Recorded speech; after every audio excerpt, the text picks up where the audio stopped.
Hello everyone. Today we are going to solve. We are going to discuss paper 4 mechanics uh, of May-June 2022. That is paper 4 variant 1 math 9709. Now these are the instructions we have to follow. और इसमें जो सबसे important बात यह है कि हम कोशिश करेंगे कि ग्रेविटी की वैल्यू हमेशा 10 मीटर पर सेकेंड स्क्वायर ही लें, बिकॉज 9.8 भी आप ले सकते हैं, बट ये है कि इससे आपकी कैलकुलेशंस जो है वो थोड़ी सी सिंपल हो जाएंगी. Okay, now this is the first question. और फर्स्ट क्वेश्चन में you can see that a car starts from rest. A car starts from rest. Now this is the important point, इनको हम हाईलाइट करते जाएंगे साथ साथ. And moves in a straight line with the constant acceleration for a distance of 200 meters. So distance हमारे पास कितना है? 200 meters. Now reaching the speed of 25 meters per second. Speed is 25 meters per second. And then the car travels at this speed for 400 meters before decelerating uniformly to rest over a period of decelerating uniformly to rest over a period of 5 seconds. ये हमारे पास data है. तो सबसे पहले हम अपना given data लिखते हैं. सो गिवन डेटा हमारे पास क्या है? डिस्टेंस हमें गिवन है s is equals to 200 meters. And then initially a car start from the rest, so u is equals to, or initial velocity is 0 meter per second. Then we have the velocity, final velocity is 25 meters per second. 25 meters per second.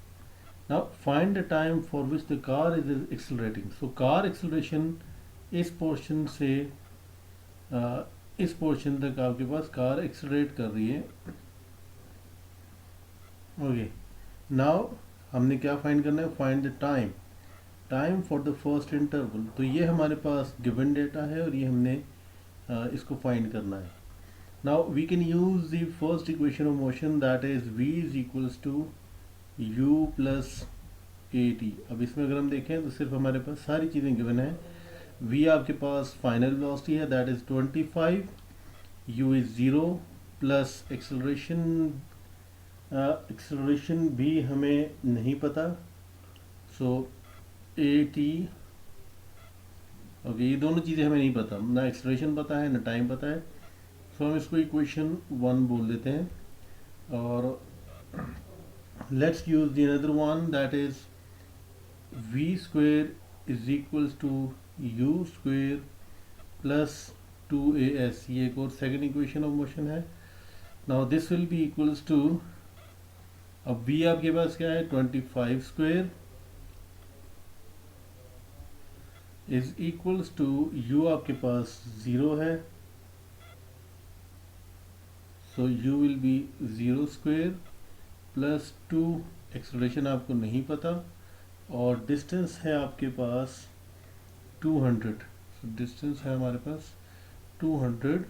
so a will be equals to 25 square divided by 400. थोड़ा सा हमने rearrange किया है इसको. so from here we can see that a will be equals to, now as we can see, this is 25 square divided by 400 divided by 400. so this will be equals to 25 by 16.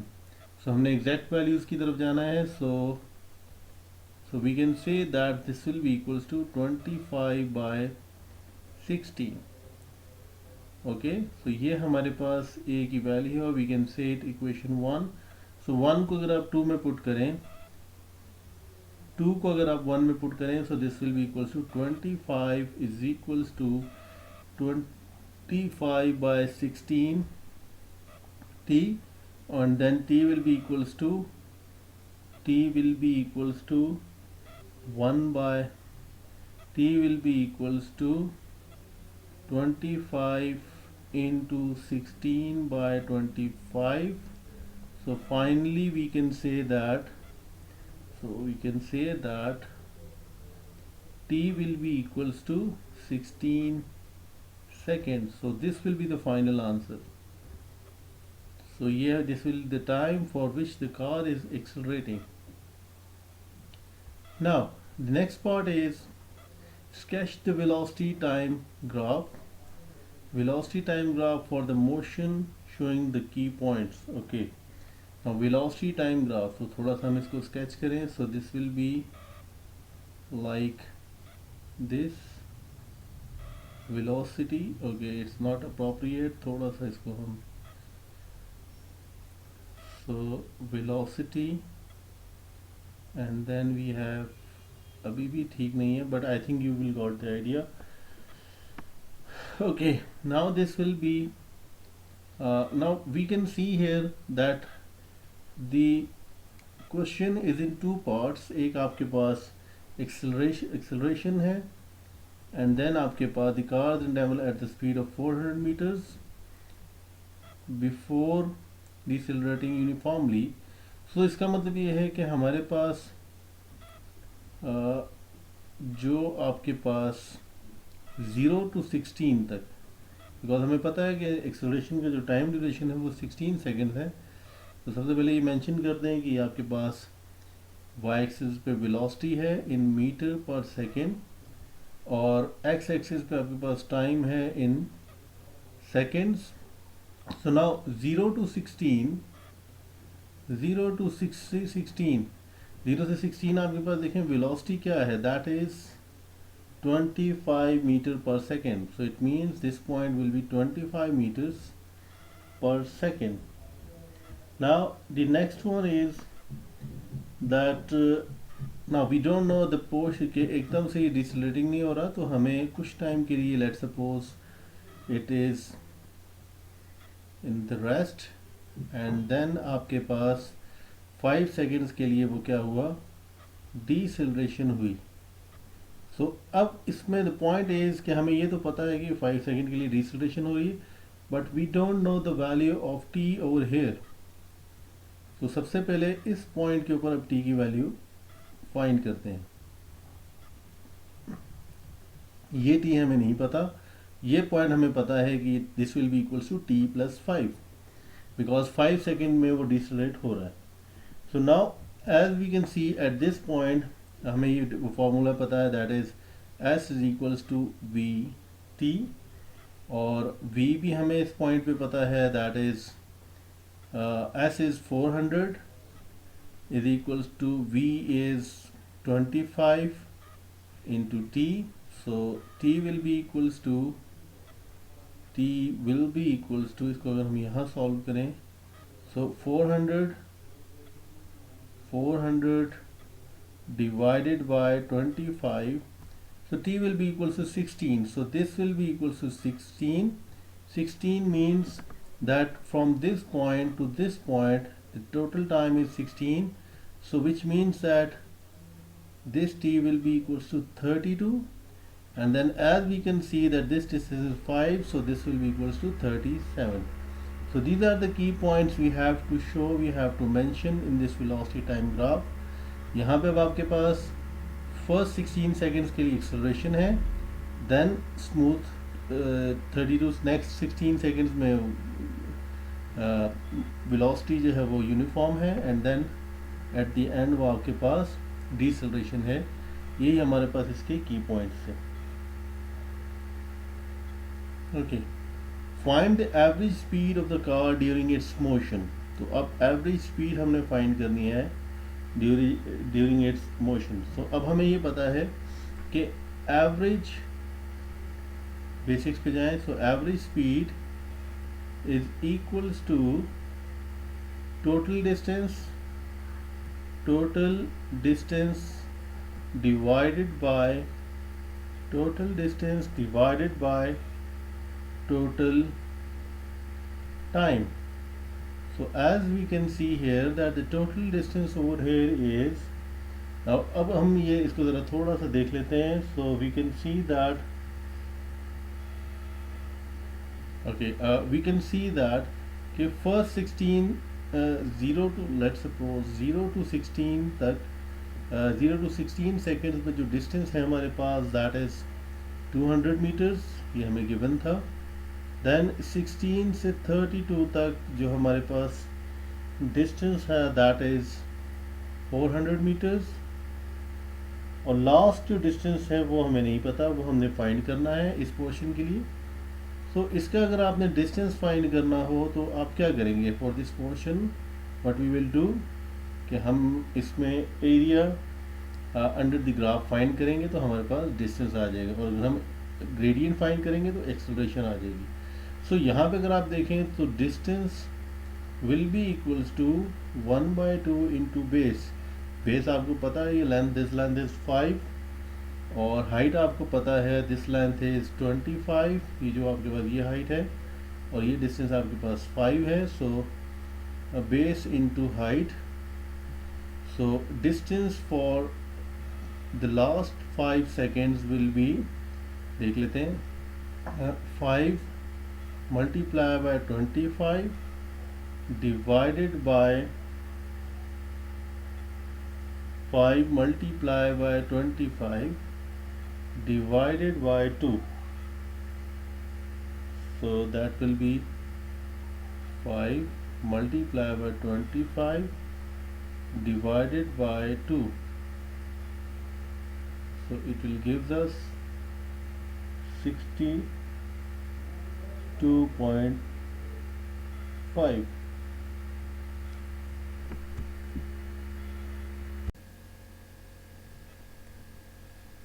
So now we can see that from 32 to 37 the distance is 62.5.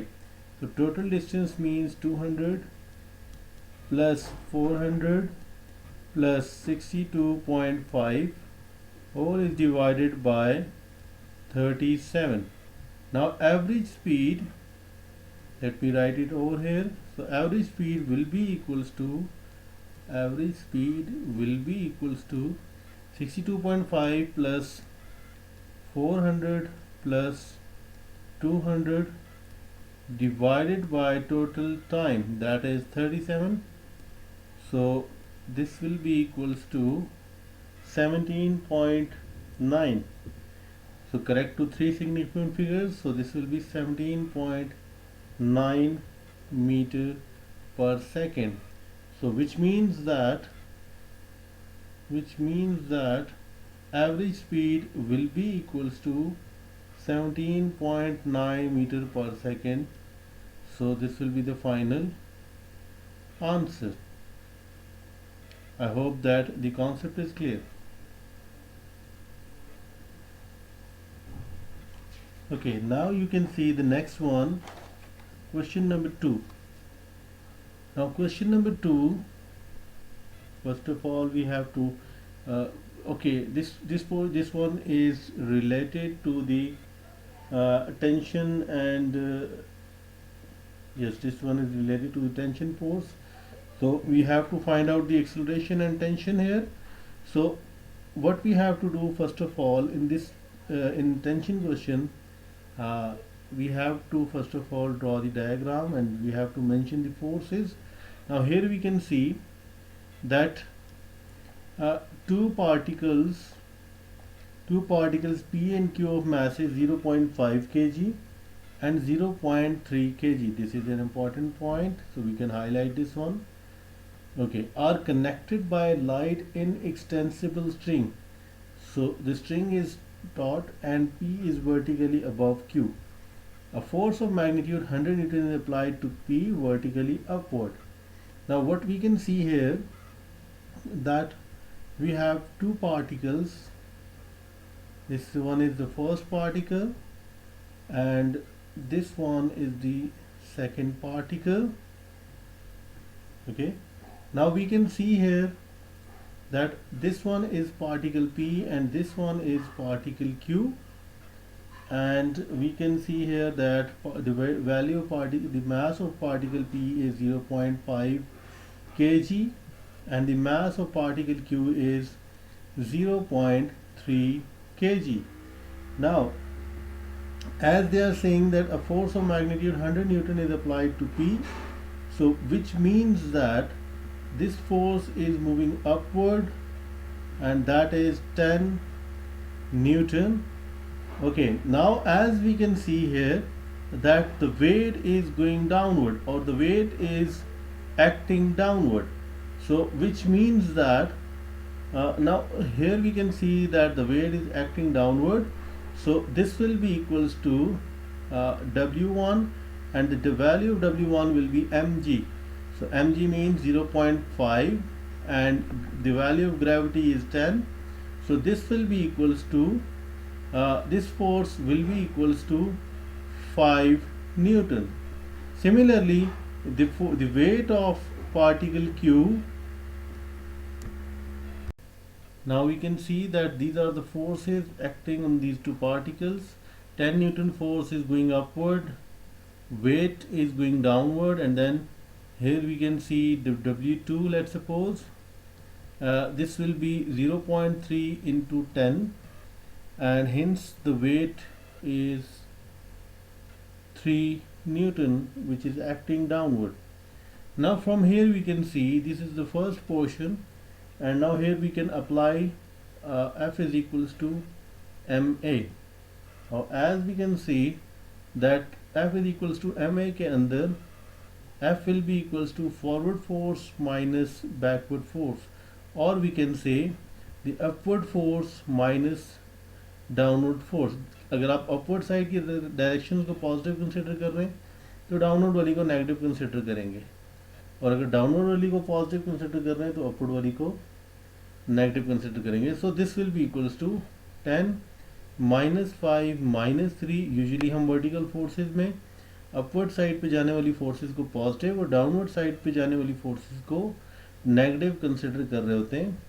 So F is equals to ma. Now here we can see weight जो consider होगा तो weight आपकी दोनों forces जो message हैं वो दोनों message पे एक्ट कर रही हैं. So this will be equals to 0.5 plus 0.3, ये दोनों मैसेज को आप ऐड करके लिखेंगे, and equals to a. Now from if we rearrange this one, so this will be equal to 10 minus 5 is 5 and 5 minus 3 is 2. So this will be equals to a will be equals to 2 divided by 0.8, which means that a will be equals to, let me write it over here, so a will be equals to 2 divided by 0.8, so this will be 2.5, so 2.5 meter per second square. So this will be the value of A. So इसको हम finalise कर देते हैं. ये हमारे पास value है किसकी, A की. Now I think the question is completed. So we can see here that we have to find the acceleration of the particle and then the tension. Okay, tension भी find करनी है in the string connecting them. सो इसके लिए हम second portion के लिए tension के लिए हम एक डायग्राम को थोड़ा सा रीऑर्गेनाइज करते हैं. सो दिस विल बी ये आपके पास पार्टिकल Q है and as we can see कि पॉइंट ऑफ ऑब्जर्वेशन है and the weight is acting downward. So point of observation से जो टेंशन होगा वो हमेशा it will move away from the point of observation. So Q will be equals to, ये आपके पास टेंशन है और डाउनवर्ड इसका आपके पास वेट है दैट इज 3 न्यूटन, जिसको हमने कन्वर्ट किया है थोड़ी देर पहले ही. और आपकी जो एक्सेलरेशन है, now here we can see this will be equals to t minus 3 is equals to ma. Okay, and इसको अब थोड़ा सा ऑर्गेनाइज वैल्यूज पुट करें. So t will be equals to m की वैल्यू आपके पास है, q का मास था 0.3, so 0.3 इंटू ए, अब ए आपके पास क्या आया था 2.5 प्लस 3, तो टेंशन की वैल्यू आपके पास क्या होगी, इसको कैलकुलेट कर लेते हैं। So this will be 0.3 multiplied by 2.5, okay, and plus 3, so tension will be equals to 3.75 newtons. So 3.75 newtons. So this will be the final answer. This will be the final answer. I hope that the concept is clear. We can move on to the next question. Okay, इस तरह के questions में हमेशा आप पहले diagram बना लेंगे तो आपको आसानी होगी, और इसमें भी हम साथ साथ डायग्राम बनाते हैं। Now we can see, highlight important points को हाईलाइट या अंडरलाइन कर लिए करें। A crate of mass 300 kg is at rest on a rough horizontal ground. Okay, so इसका मतलब ये है कि हमारे पास एक रफ हॉरिजेंटल ग्राउंड है, this is the rough horizontal ground, और एक आपके पास ऑब्जेक्ट है, क्रेट है, ओके, और इसका जो आपके पास मास है that is 300 kg, okay, is at rest, okay, in a rough horizontal ground. Now the coefficient of friction, the coefficient of friction का मतलब ये है कि ये लिमिटिंग इक्विलिब्रियम का केस है, तो लिमिटिंग इक्विलिब्रियम के मीन्स कि we can not ignore the frictional force that is F is equals to mu R. सो जब भी आपको कोफिशिएंट ऑफ फ्रिक्शन मेंशन हो या लिमिटिंग इक्विलिब्रियम मेंशन हो, तो इसका मतलब ये होता है कि आप जो फ्रिक्शनल फोर्स है उसको आप इग्नोर नहीं करेंगे। Now the coefficient of friction between the crate and the ground is 0.5. Now coefficient of friction is 0.5, which means that the value of mu is 0.5. ये coefficient of friction को आप mu से represent करते हैं। Coefficient of friction is equals to mu is equals to 0.5. Now, a force of magnitude x Newton acting at an angle of alpha above the horizontal, so okay, तो इसका मतलब ये है कि आपके पास एक फोर्स है जो अल्फा एंगल पे above the horizontal line act कर रही है। So let me write it over here. So this angle is alpha, okay, and is applied to the, with sin alpha is equals to 0.28. Now sin alpha is equals to 0.28.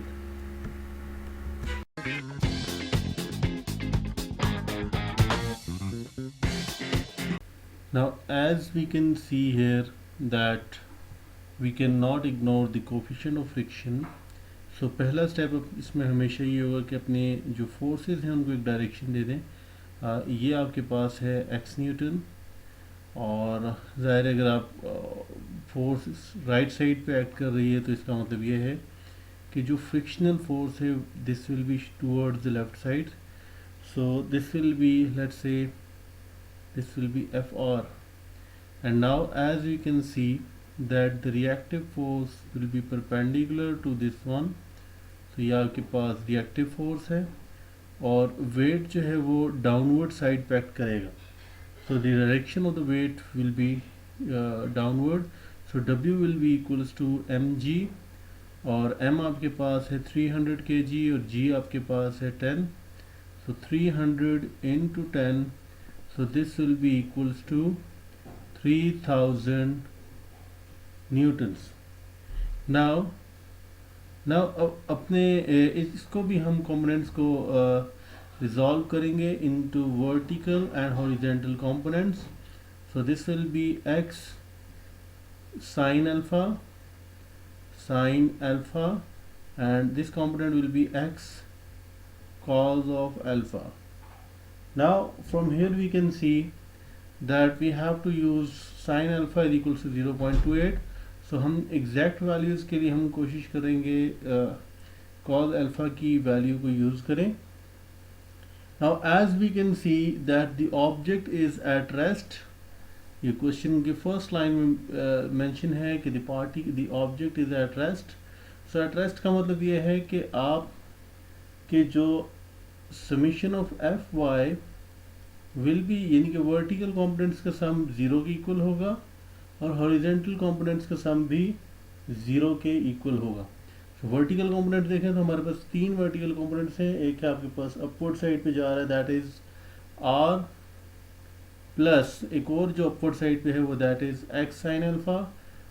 x sin alpha is equals to 3000 because weight is acting downward और downward forces को हम negative में ले रहे हैं और upward side की जो फोर्सेस हैं उनको हम पॉजिटिव में कंसिडर कर रहे हैं. सो ये आपके पास इसको सिंप्लीफाई करें. So r will be equals to 3000 minus x sin alpha और sin alpha की वैल्यू हमें पता है that is 3000 minus x sin alpha is 0.28. So r will be equals to 3000 minus 0.28 x. So let's suppose this one is equation 1. Now find the greatest value of x for which the creative remains at rest. So अब हम x की value find कर रहे हैं. So इसके लिए हम second को देखते हैं. Summation of fx. Now as you can see कि ऑब्जेक्ट रेस्ट पे है. सो इसका मतलब ये है कि आपके पास जो हॉरिजॉन्टल कंपोनेंट होगा वो भी उसका सम भी इक्वल टू 0 होगा. सो अगर हम हॉरिजॉन्टल साइड्स को डायरेक्शन दें सो ये आपके पास x cos of alpha right side पे मूव कर रहा है. So this will be x cos alpha minus fr is equals to 0. अच्छा, इसमें एक चीज़ याद रखें कि अगर ये किसी डायरेक्शन में मूव कर रहा होता, for example upward side move कर रहा हो तो हम जो वर्टिकल कंपोनेंट्स है इसको इक्वल्स टू ma रखते हैं और अगर ये हॉरिजॉन्टल साइड पे मूव कर रहा होता राइट साइड पे या लेफ्ट साइड पे तो हम हॉरिजॉन्टल कंपोनेंट्स को इक्वल्स टू ma रखते. बट इस केस में एक्सेलरेशन बिल्कुल नहीं हो रही है, ऑब्जेक्ट रेस्ट पे है. सो इसीलिए हम इसको इक्वल टू 0 रखेंगे. नाउ कॉज अल्फा की वैल्यू किस तरह फाइंड करेंगे? एक तरीका तो ये है कि आप अल्फा निकालें और उसके बाद अल्फा को कॉज अल्फा में पुट करते हैं एंड देन आप इजीली फाइंड करें. दूसरा ये है कि आप को एक आइडेंटिटी याद होगी, sine square alpha plus cos square alpha is equals to 1. तो यहाँ से अगर इसको रीअरेंज करें so cos alpha will be equals to 1 minus sine square alpha square the root. और फर्दर अगर देखें तो cos alpha is equals to 1 minus 0.28 square. तो इसको हम फाइंड कर लेते हैं, that is 1 square root of 1 minus 0.28 square. So ये आपके पास 24/25. So cos alpha is equals to 24/25. इस वैल्यू को हम यूज़ करेंगे. So this means that okay F R भी हमने ये देखा था कि जो फ्रिक्शनल फोर्स है वो आपके पास इक्वल्स टू म्यू आर होता है. So we can write it as x cos alpha की वैल्यू है 24/25 is equals to F R और एफ आर की वैल्यू आपके पास हमेशा होती है म्यू आर के. So x will be equals to 24/25 is equals to mu R. Mu की वैल्यू भी आपको पता है. सो 24/25 is equals to 0.5 r.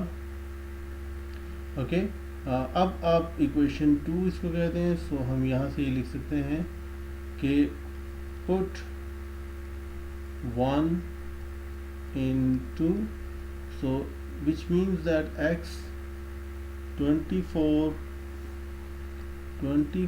by 25 is equals to 0.5 into 3000 minus 0.28 x, और इसको अगर हम रीअरेंज करें so this will be equals to 24 by 25 किसके इक्वल है 0.96, तो हम इसको लिख सकते हैं x equal to x into 0.96 divided by 0.5, थोड़ा सा रीअरेंज किया है, 3000 minus 0.28 x, so divided by 0.5, तो ये आपके पास आ गया 1.92, so 1.92x plus 0.28x is equals to 3000, और यहाँ से इसका प्लस 0.28, तो ये आपके पास आ गया 2.2, so 2.2x is equals to 3000, which means that x will be equals to 3000 divided by 2.2, so 3000 divided by 2.2, so it will gives us 1363.63, so x will be equals to, अपने answer भी यहाँ लिखते हैं और फिर इसको हम राउंड ऑफ करेंगे, so x will be equals to 1363.63 newtons, so इसको हम करेक्ट टू 2 सिग्निफिकेंट फिगर्स करें अगर, so x will be equals to 1300, correct to 3 significant figure करें तो 1360 newtons, this will be the final answer. एक बात याद रखें कि अगर आपका आंसर फाइनल अगर आप ठीक नहीं लिखेंगे तो आपका एक मार्क आप यहाँ पे लूज करेंगे। आई होप कि इसका ये कॉन्सेप्ट आपको क्लियर है। नेक्स्ट क्वेश्चन है आपके पास again 3 coplanar forces of magnitude 20 newton, 100 newton and 4 F newton act at a point. The direction of these forces are shown in the diagram. Given that 3 forces are in equilibrium. Now again we can see that these forces are in equilibrium, which means that सबसे पहले तो हम इसको हमेशा अपने forces को resolve करें और उनको एक डायरेक्शन दें। तो ये आपके पास now this one will be F sin alpha vertical forces को, and then this will be F cos of alpha. Similarly, okay यहाँ पे इस फोर्स को रिजॉल्व करते हुए इस चीज़ का बड़ा ख्याल रखना है आपने कि यहाँ पे अब आपके पास डायरेक्शन तो आपके पास ये हो गई, बिकॉज हमेशा हम this is the starting point, ये एंड पॉइंट है, तो हम स्टार्ट से एंड की तरफ मूव कर रहे होते हैं। Now this component will be equals to F, because अब ये बेस है cos of 20 and then F sin of 20। सो ये डिफरेंस इसमें ये ट्रिकी पार्ट है। आप अगर ये एंगल यूज़ करना चाहते हैं तो फिर 80 का 90 माइनस 20 मीन्स 70 का एंगल यूज़ कर सकते हैं, बट हम इसको इसी तरह यूज़ करते हैं डायरेक्टली जो गिवन है। तो यहाँ पे again F cos of 40 and then F not F here, यहाँ पे एक छोटी सी मिस्टेक है बिकॉज F आपके पास फर्स्ट फोर्स थी। इस केस में आप देखें तो आपके पास फोर्स है that is 100 Newton, so this will be 100, this will be 100 and this will be 20,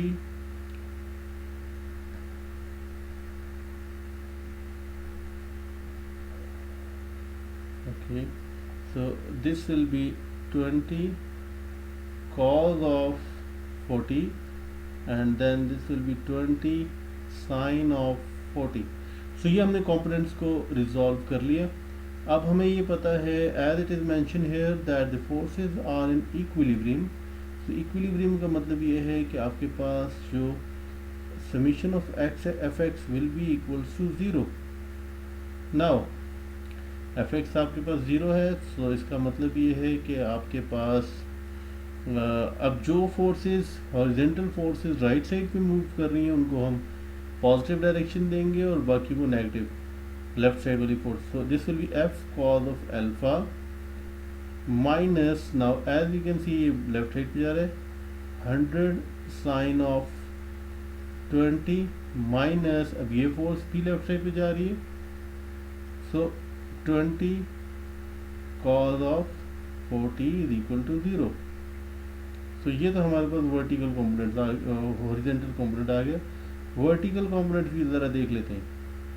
F sine of alpha, अब ये देखें ये लेफ्ट साइड पे मूव कर रहा है, राइट अपवर्ड मूव कर रहा है, so F sine of alpha, okay. Now ये फोर्स भी अपवर्ड मूव कर रही है, प्लस 20 साइन ऑफ 40, और ये थर्ड फोर्स है आपके पास that is moving downward, so this will be minus 100 cos of 20 is equals to 0। Okay, अब हम ये दोनों फोर्सेस हमारे पास आ गई हैं। अब हम इसको सिंप्लीफाई करें, सो राइट साइड पे आपके पास क्या होगा, this will be F cos of alpha is equals to 100 sin 20 plus 20 cos 40। इसको कैलकुलेट करें, so this will be 100 sine of 20 plus 20 cos of 40, so 20 cos of 40, so this will be 49.523। so f cos of alpha is equals to 49.523, so 523, so this will be your equation of 1। now second को देखें तो f sin alpha is equals to 100 cos of 20 minus 20 sin of 40, so f sin alpha is equals to, इसको अगर हम देखें तो 100 cos of 20 minus 20 sin of 40, now this will be equal to 81.114, so 81.114 ये equation 2 है। Now हम एक चीज, अब दो इक्वेशंस हैं और दो अननोन वेरिएबल्स हैं, एक है आपके पास कॉज है और सेकंड है आपके पास, एक है आपके पास अल्फा और सेकंड है आपके पास एफ। तो जब भी आपके पास नंबर ऑफ इक्वेशंस और number of unknown variable same हो तो आप उनको साइमल्टेनियसली सॉल्व कर सकते हैं।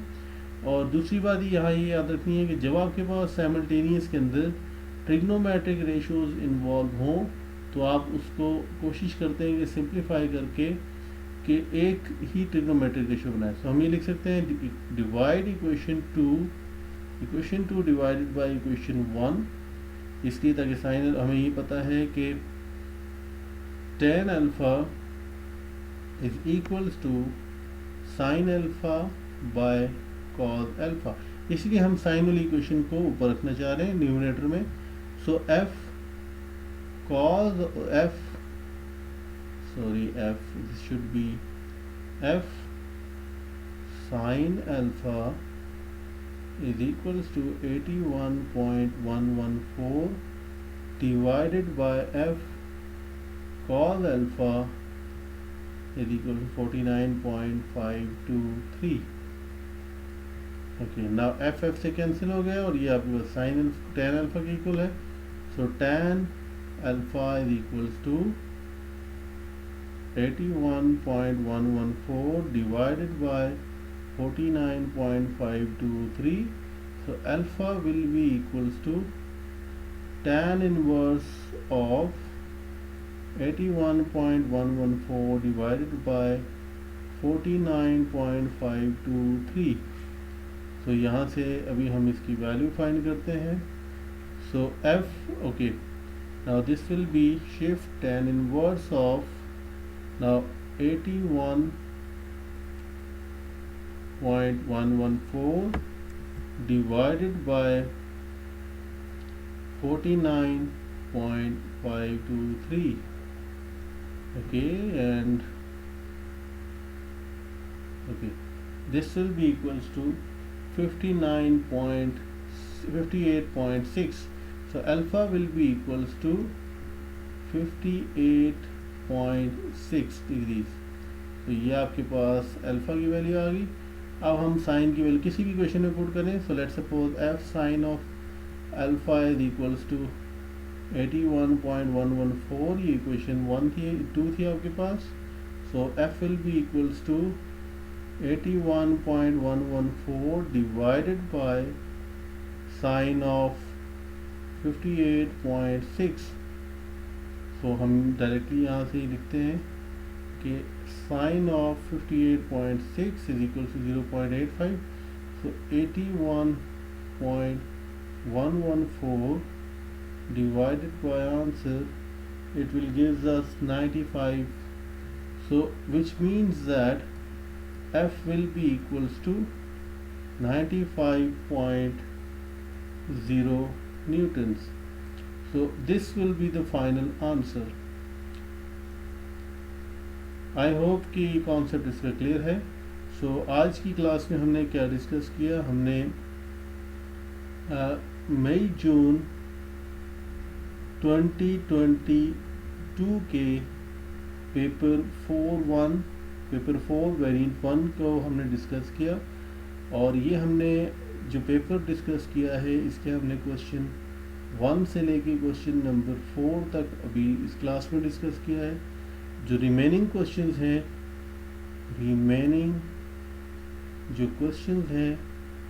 Will B